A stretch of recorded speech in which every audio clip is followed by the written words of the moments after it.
जेवणाच्या ताटात चमचमीत चविष्ट असं एखादं काहीतरी असलं ना, तर आणखीन 2 पोळ्या एक्स्ट्राच जातात. ही भरली मिरची पहा ना, अगदी सुरेख आणि झणझणीत चटपटीत अशी झालेली आहे. घरच्या घरी अगदी कमीत कमी साहित्यामध्ये ही भरली मिरची बनवून तयार होते. तर त्यासाठी मी छान अशी हिरवीगार मिरची घेतलेली आहे. तुम्ही पाहू शकता इथे छान असं मी याला कट केलेलं आहे आणि यातील आतील बी काढून घ्यायचं आहे. आता यासाठी एक छान मसाला बनवूया. त्यासाठी धन, जिरं आणि 1 चमचा तीळ घालून छान असे हलके भाजून घ्यायचे आहे.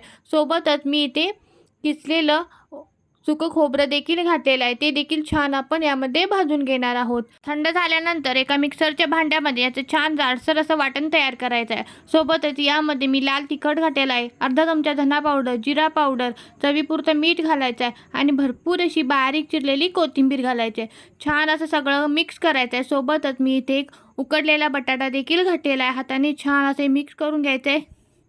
यामध्ये मी बारीक चिरलेला कांदा घातलेला आहे आणि आपला हा मसाला तयार करायचा आहे.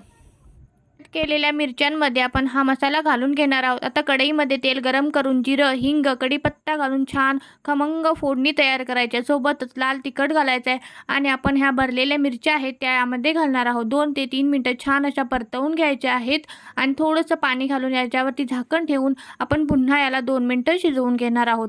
वरून थोडीशी कोथिंबीर घालायची आहे आणि तयार आहेत आपल्या झणझणीत भरलेली मिरची. रेसिपी कशी वाटली कमेंट करून नक्की सांगा. व्हिडिओ आवडल्यास व्हिडिओला लाईक करा, शेअर करा आणि सबस्क्राईब करायला विसरू नका. धन्यवाद.